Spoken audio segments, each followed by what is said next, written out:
Good afternoon. It's Friday, the 26th of July 2019, just after 1 o'clock. Welcome to UK Column News.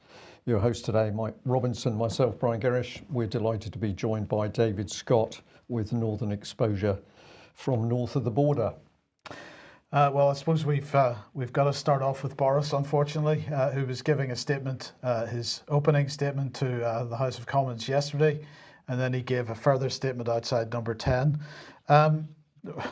I don't know what, we'll get David straight on here in a second, Brian, but I don't know what your initial thoughts are. But the first thing that struck me about what he said in the Commons yesterday, he's clearly moving back to the policies that were expressed by David Cameron in 2015, 2016. So if we remember at that time, the TTIP, the Transatlantic Trade Investment Partnership, had failed, and Cameron was talking about creating having Britain in the centre of a network of trade deals. And he's talking about this exactly the same thing, but he's another one getting on board the green infrastructure bandwagon, so absolutely pushing for that.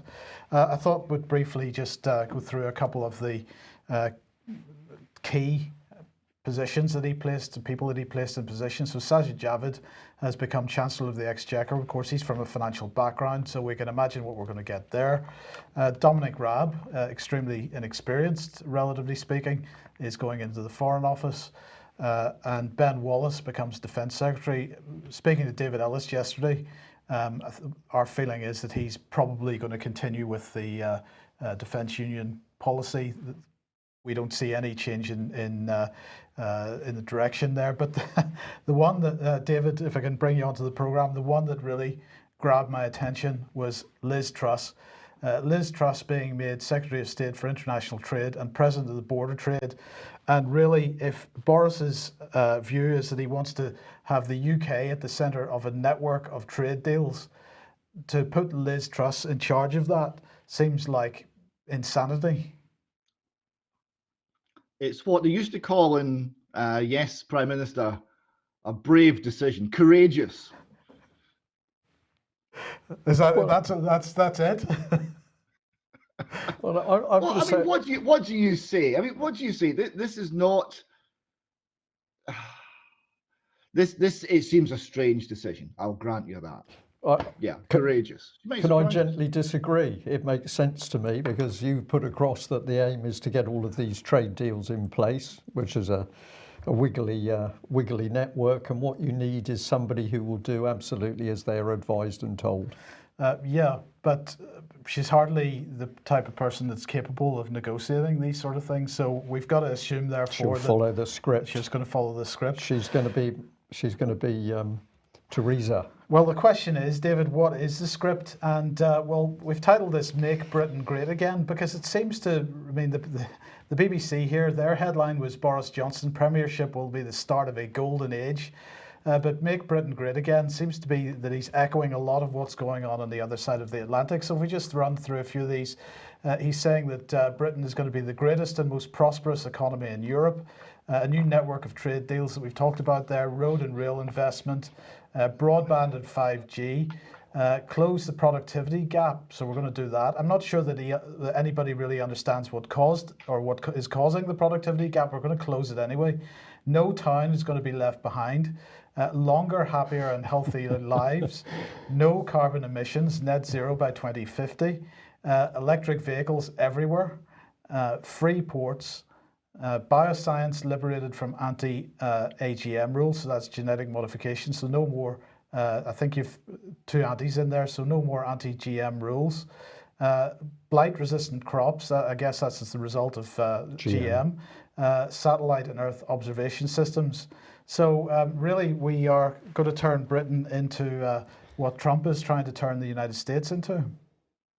Well, I thought it was a fascinating list, right? Because it started off, we're going to make this country the greatest place on earth, right? And more power to that sort of ambition and wanting to compete with other nations and be a fine place to live, right? Fine.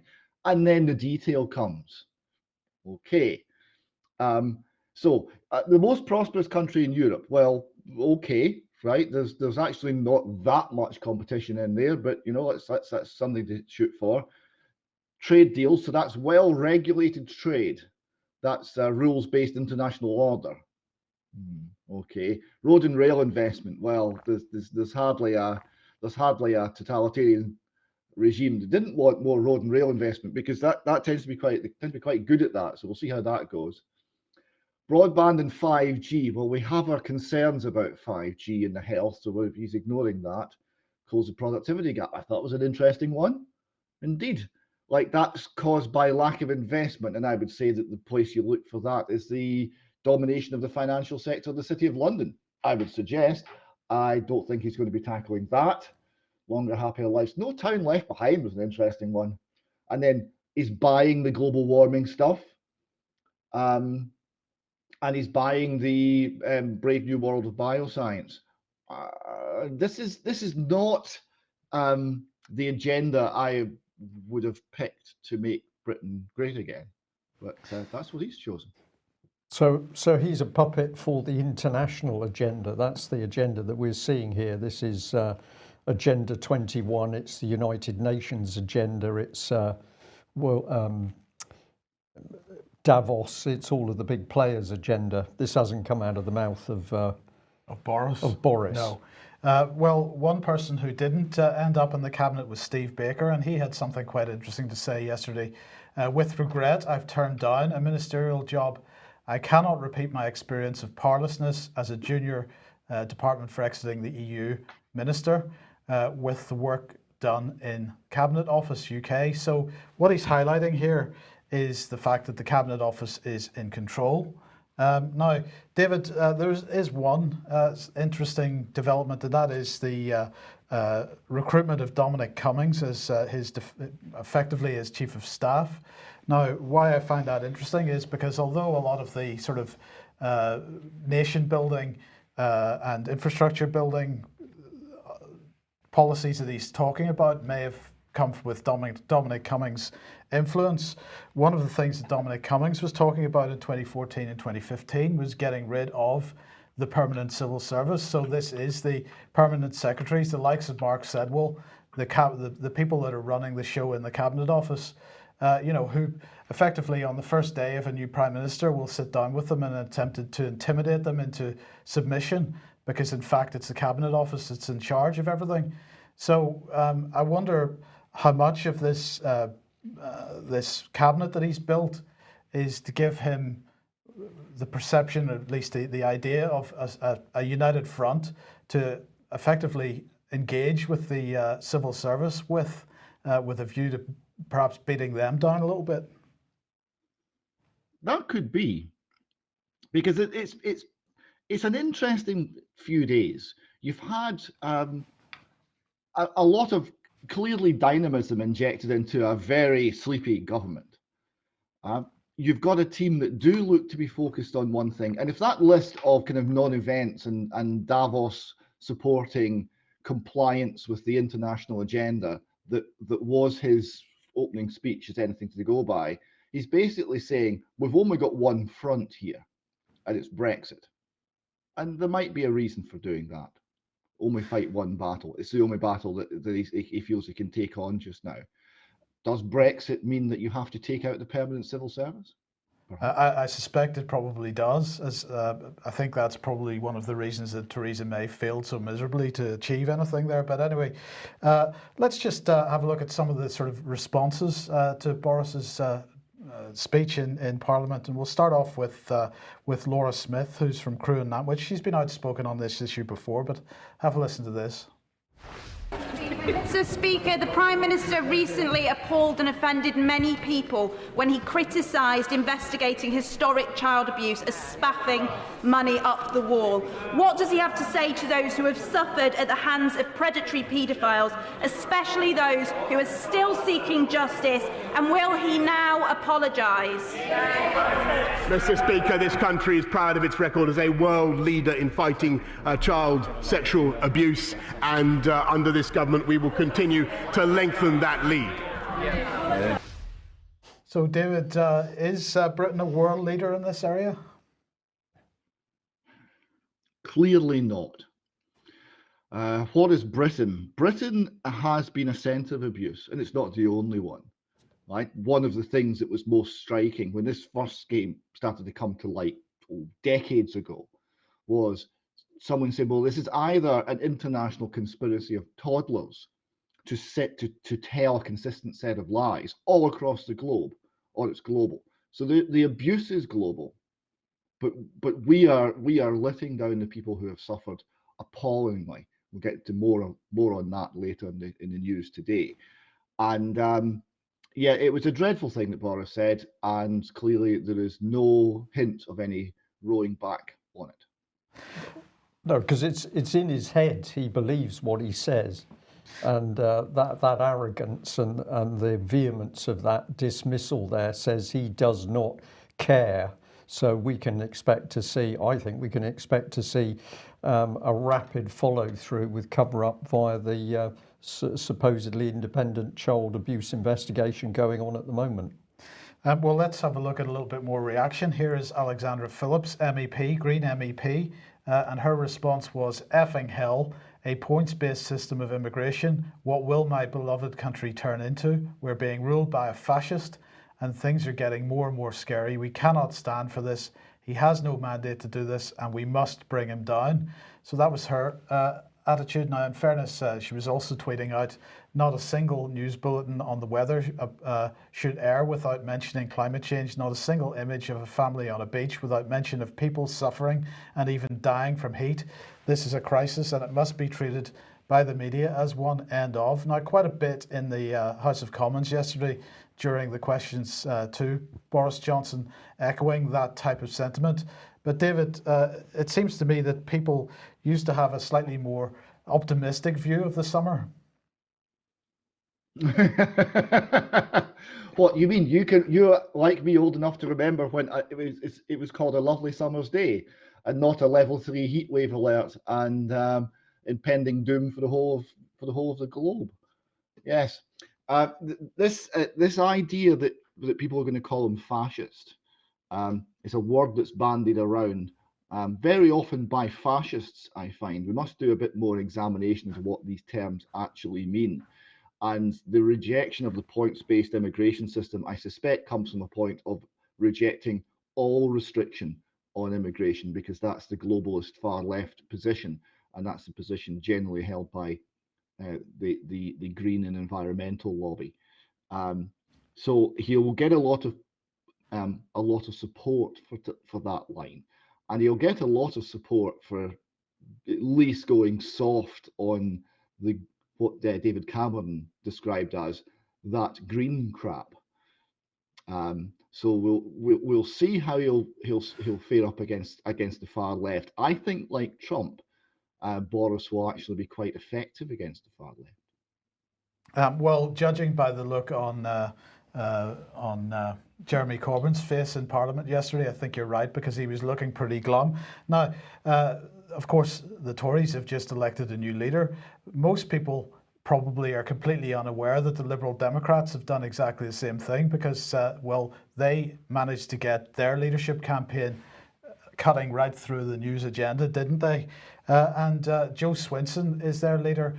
I wonder what she had to say about Boris. Because when all that Farage and Johnson can offer is hate, we should give people hope. So, yes, I think that probably sums it up, David. Is that the same as hope, not hate? I don't know. Where do we even start with that? Well, what you've got here is she's playing for the same demographics that Nicola Sturgeon's playing for. So you have it's the non-player character vote. That's what they're wanting to hoover up. Okay, the people watch the BBC, they read the Guardian, they're programmed, and then the Liberal Democrats are there to hoover up the votes from the people who don't think. That seems to be the agenda. It might work, you know. It's a funny old world. It might be an entirely successful political stance, but it doesn't stand much close examination. Well, what is the SNP's view then? Right. Well, you'll be amazed to hear they don't like Boris, and and like everything else in the world, including either good weather or bad weather, it's a trigger for the new Indy ref. So they tweeted out here, Boris Johnson has appointed an extreme hard right cabinet. They didn't call it far right because there's so many Asians in it that people would snigger. So they called it hard right cabinet. This includes ministers who supported the death penalty. Now, I don't support the death penalty, but I have to point out most of the country does. And I understand the arguments in favour of it. Who called feminists obnoxious bigots. So here we go. The SNP have announced you can't call feminists names. Feminists are beyond criticism. Opposed equal marriage. That's SNP code for Christian. And it's also SNP code for Muslims. Just the Muslims haven't figured that out yet. And supported ripping up Scotland's devolution settlement. I tell you, I'm on Twitter a lot, and there is huge support in Scotland to get rid of Holyrood because it's done the country nothing but harm. Yes, indeed. Well, that's the SNP view. Well, the question is, I'm interested in your view. I mean, you mentioned Trump earlier on, and the question is Boris echoing Trump, and is he going to move in that direction? Because obviously with the Kim Darroch revelations and so on in the last few weeks, perhaps the special relationship is under a little bit of strain at the moment. But here we have Matthew Offord, who is an MP, saying we've now got to face that the Iran nuclear deal is all but dead. So he's basically arguing that Boris at this point is going to withdraw Britain from the JCPOA, which is that would be quite a significant policy shift, because right up until last week we were claiming to be absolutely committed to that. Yeah. My working hypothesis at the moment is that Boris is the British Donald Trump. That he's learned from Donald. He's got quite a lot in common with him in terms of his general demeanour and approach, and probably in terms of his talents and also his liabilities. They're probably quite similar. So it might prove to be an insight. It might prove not to be. Well, time will tell. But I'm working on that Boris is a very British version of the Donald. We will see if I'm right. Yes, okay. Well, the response from Europe, of course, has been of determination to maintain Theresa's deal. And the response from the UK is to tell them to get stuffed. But no doubt Boris is delighted to know that Jean-Claude Juncker has swapped telephone numbers with him in case he wants to get in touch over the summer period. Whether Boris is going to do that or not, or whether he's going to wait until Ursula takes over after the summer, I suppose remains to be seen. But we'll leave Boris there. Well, not entirely, because we've got this report on the Carl Beach trial, and presumably Boris Johnson will be exceptionally happy that another person who's come forward talking about abuse of children by high-level people in government and the establishment is now facing quite a long period in prison. So this is BBC News, absolutely gloating. Carl Beach trial, VIP abuse accuser guilty of false claims. So they say in hours of tearful interviews with police, Beach falsely alleged a paedophile network consisting of establishment figures was operating in London and elsewhere. He falsely claimed his late stepfather, an army major, had raped him and passed him on to the public figures. Who did he mention? Sir Edward Heath, former Labour leader, Lord Janner, ex-MI6 boss Sir Maurice Oldfield, all among those he apparently wrongly accused. He also claimed he'd been raped by Jimmy Savile and fraudulently collected £22,000 in compensation. He wrongly accused the former Conservative MP Harvey Procter of being directly involved in the murder of two boys, and falsely implicated the former head of MI5, Sir Michael Hanley, in one of them. So this is an amazing turnaround, that somebody comes forward and talks about what was done to them. No, this is all complete nonsense. It was all false allegations. And now, as I say, he's facing a long period in prison. Let's follow the story through a bit, and we have to come into Harvey Procter, because he had a lot to say, and the BBC was very glad to give him about 5 minutes of prime video time to get his case across. He said Tom Watson, the present deputy leader of the Labour Party, gave oxygen to these incredible claims. During the course of a live investigation, he interfered and put pressure on the then Home Secretary Theresa May and Lord Hogan Howe to act on Mr Beach's fantasies. So it's all pretty hard stuff. I thought the CPS had said he wasn't a fantasist. Well, save that comment till Okay. a little bit later, Mike. You're spot on. He went on, he said it's now beyond doubt that all of these allegations could never have been true.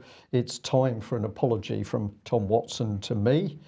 And he said consideration should now be given to an investigation of Mark Watts and Mark Conrad, masquerading as journalists from the disgraced and now defunct Odd Exaro news agency for conspiracy to pervert the course of justice.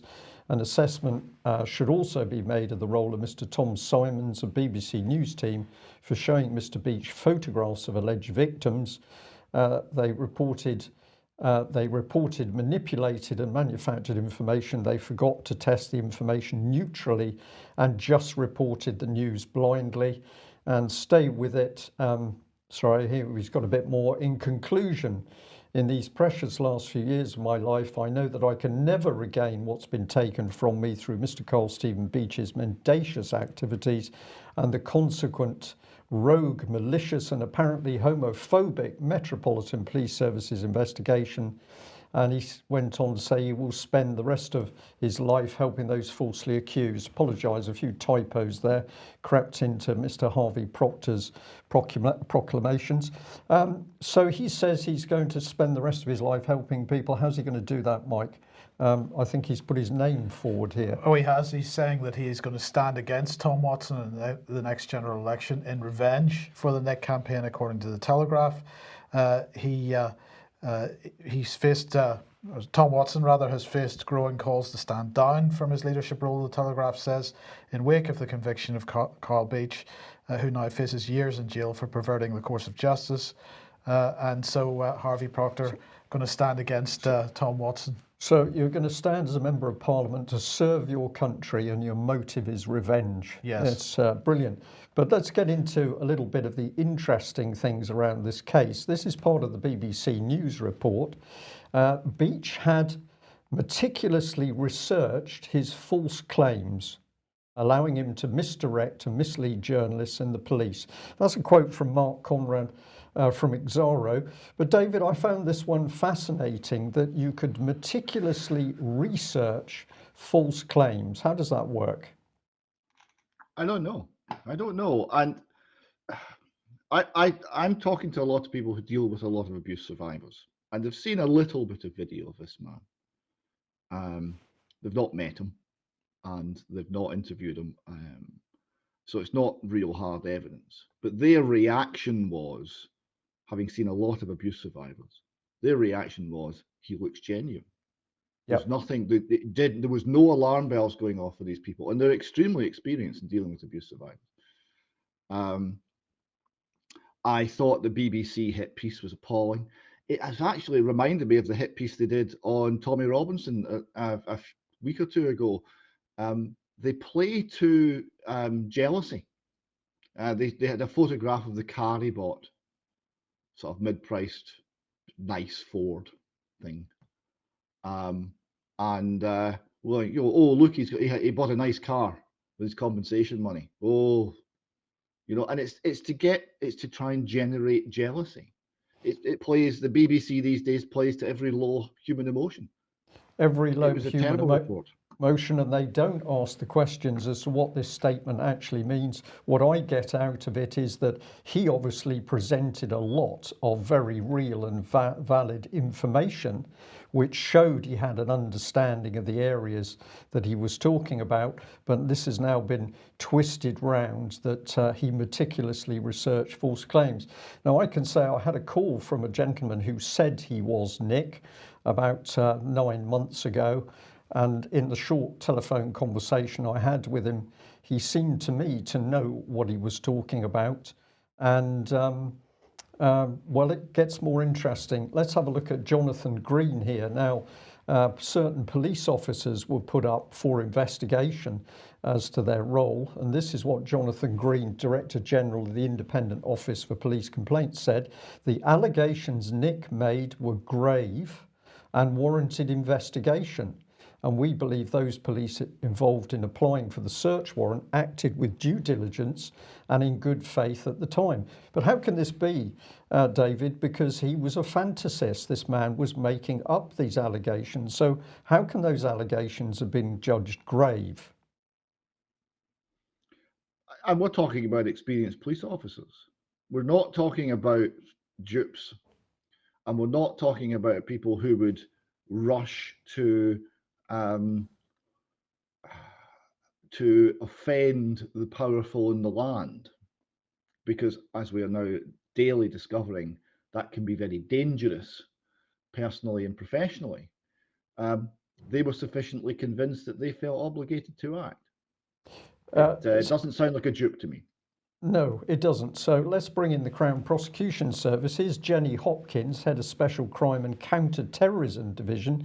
She said the case was unlike any other I've seen in my career. He is not a fantasist. Here we go, Mike.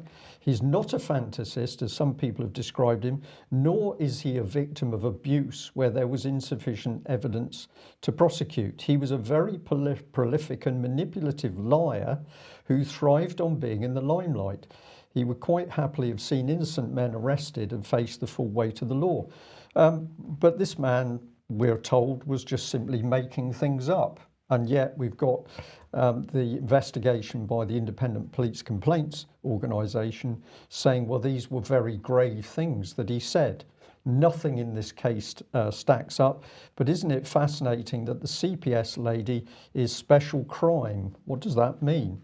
Well, here's a list of what constitutes special crime as far as the CPS are concerned: disasters, deaths in custody or following police contact, assisted suicide, serious criminal allegations against police officers, corporate manslaughter, gross negligence, medical manslaughter, election offences, cases involving high-profile individuals such as MPs, criminal allegations against CPS and National Crime Agency, etc. So this very quickly seemed to have been put into the hands of special crime and counter-terrorism. Could it just be, David, that this man was making accusations against immensely powerful people in the country, and now we've seen what to me appears to be either a very complicated and twisted case, or else there's been a complete whitewash?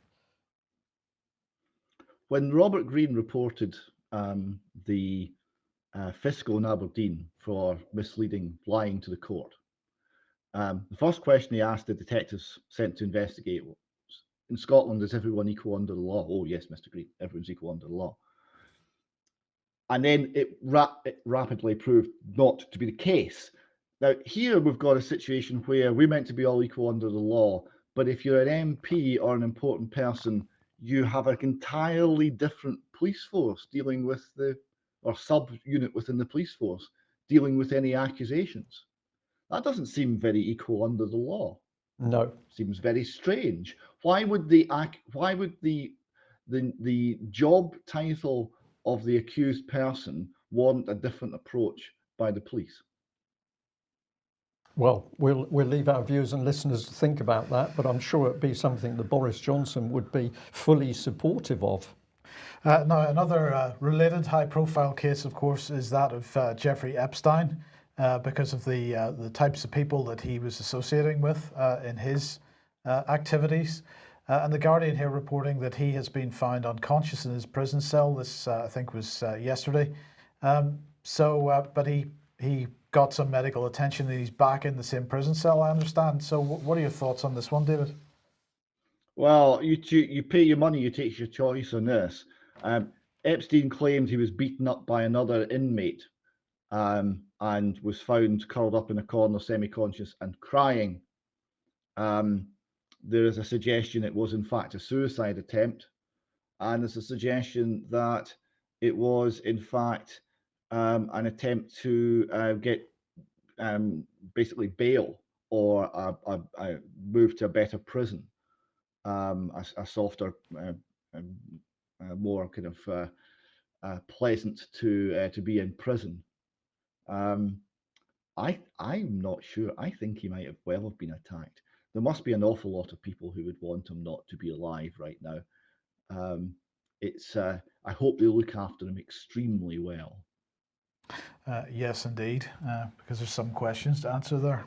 A lot, and there's some very interesting stuff coming out on Epstein at the moment, which we'll have a look into next week. Okay, here is Tom Tugendhat, and he's on the Foreign Affairs Committee, and he's extremely concerned about leaks. Now, of course, there have been a couple of high-profile leaks recently. The one that got Gavin Williamson sacked, although many people don't believe that Gavin Williamson was the leaker. But anyway, Tom Tugendhat here saying, confidentiality is at the heart of our diplomacy.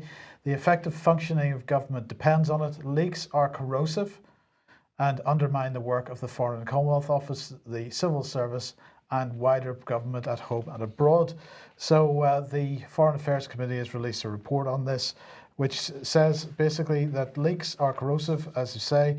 They damage the reputation of the British diplomatic service, place civil servants in untenable situations, and put our relationships with friends and allies under unnecessary strain.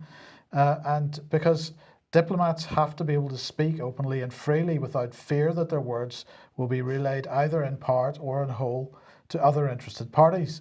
They must be able to give advice and provide an assessment of risks of any particular course of action without worrying that colleagues or those with malicious intent will leak that advice to others. Well, I suppose to a certain degree there's truth in that, but on the other hand, where there's evidence of wrongdoing or where there's evidence that the advice or the decisions are going to be harmful for the country, is it not correct that information are we going to shut down all whistleblowing? Is leaking of documents not a form of whistleblowing? This is the key issue, isn't it, Mike? And we've got governments, because of course it's not just Conservative governments, Labour as well, that have become ever more secretive. And why are they being secretive? Because they're up to no good. So it makes complete sense to me. You've now got panic that if they think there's going to be whistleblowing or leaks, we've got to shut that down, because otherwise people are going to understand what we're doing. Well, absolutely. So in the report, in addition to the provisions of the Official Secrets Act, they say the government should consider the availability and utility of other sanctions against those found to have leaked. These sanctions could include loss of pension or other employment-related benefits, retrieval of costs for damages caused by leaks, and for the expense of investigating them. So, David, that's pretty strong stuff. If people's pensions are at risk, then there's not too many people are going to come forward as whistleblowers or are going to leak information under those circumstances. Let us be quite clear on this, Mike. What that means is, if you blow the whistle on the government, we will take everything, every penny. We will take your home, we will take your pension, we will make you unemployable, and you will spend the rest of your life on the joy that is the breadline. And yes, we'll remove everything. If you're lucky, because we might also remove your liberty. That's true too. Now, one of the things they said was that the government should review the classification and distribution policy of documents and assess whether classification of documents is fit for purpose. Well, that was quite interesting. We'll come on to that in a second. But first of all, here's Anita Friend, who has been working in the Home Office, and she has become the new head of the Defence and Security Accelerator. And of course, this is the organisation that develops new technologies for use in the defence, for the Ministry of Defence and so on. She's come from the Home Office, where she was responsible for apparently increasing our resilience to chemical, biological, radiological, nuclear and explosive attacks. And this is what she had to say. DASA's mission of maintaining strategic advantage over adversaries by innovating is one I'm passionate about delivering. I'm really excited to be taking on this new role. I've seen firsthand the step change that innovation can bring in keeping the nation safe, and I firmly believe in the benefits of having diversity of thought as well as the collaborative approach.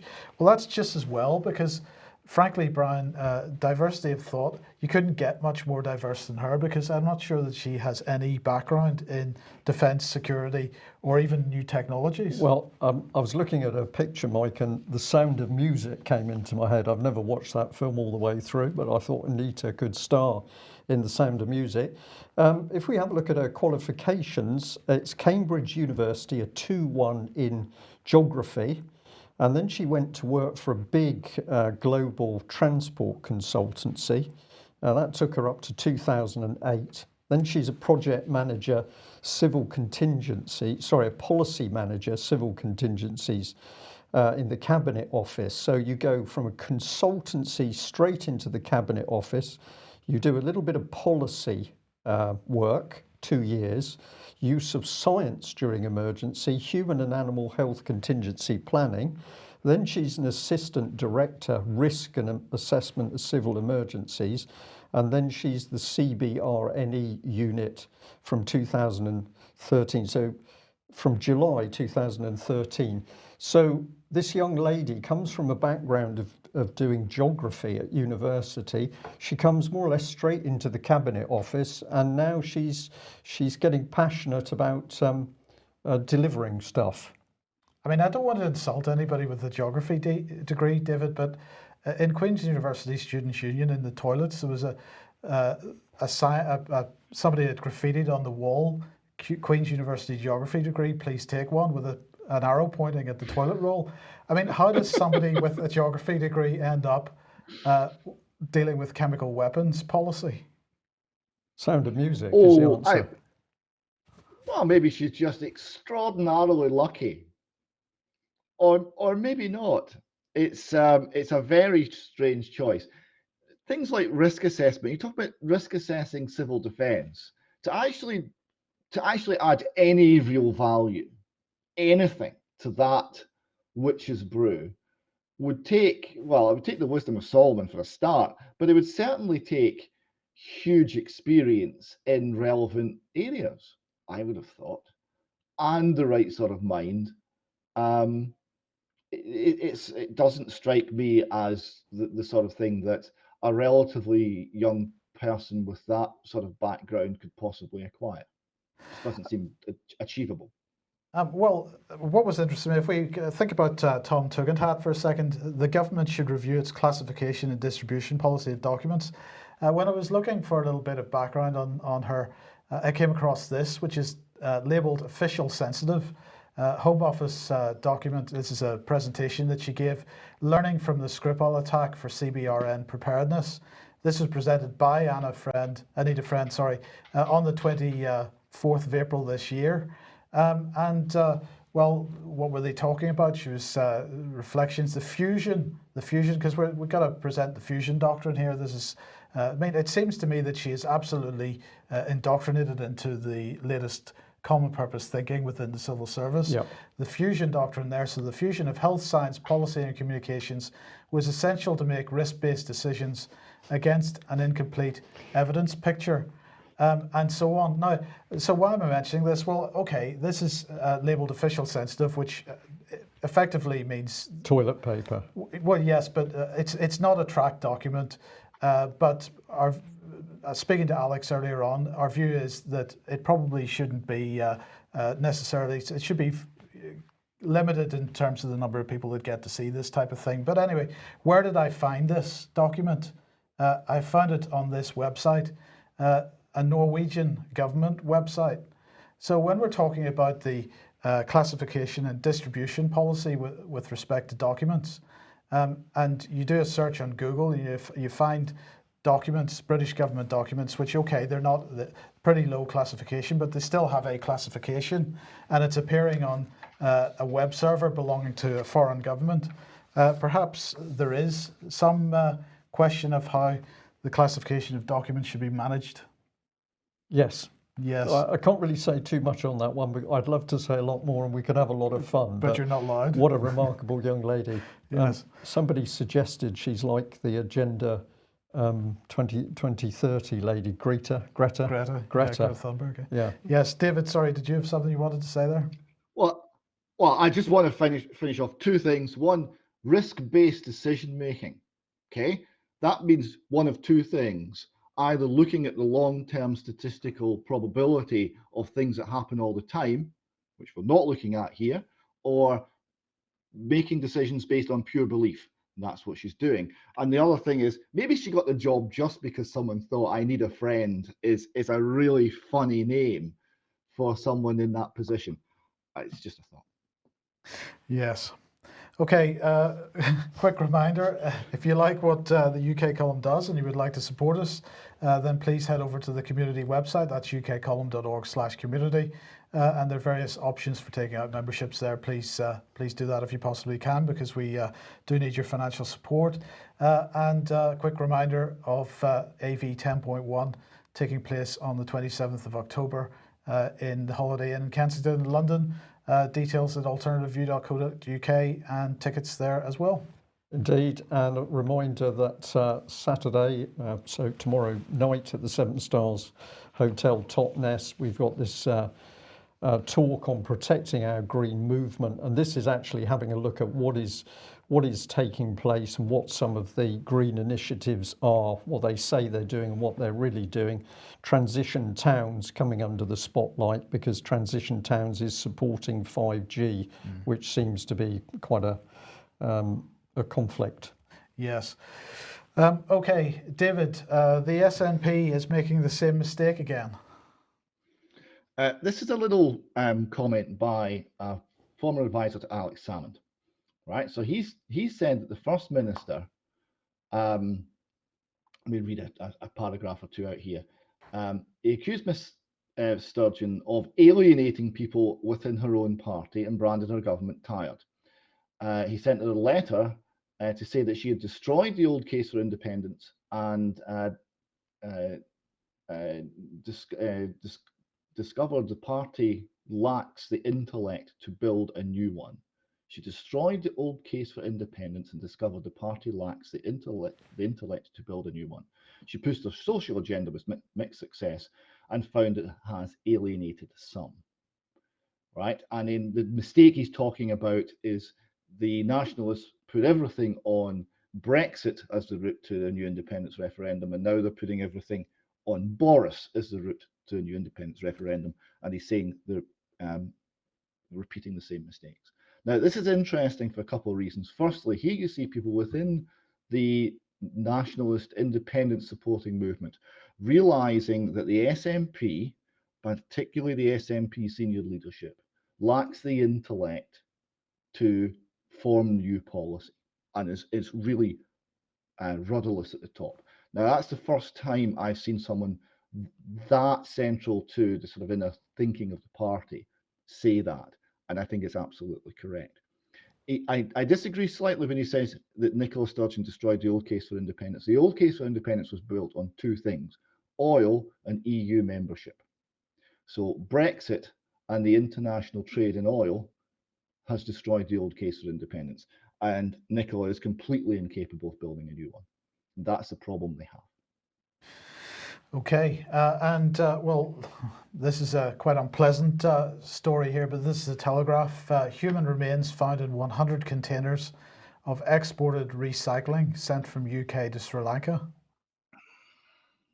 So what this is body parts from the NHS.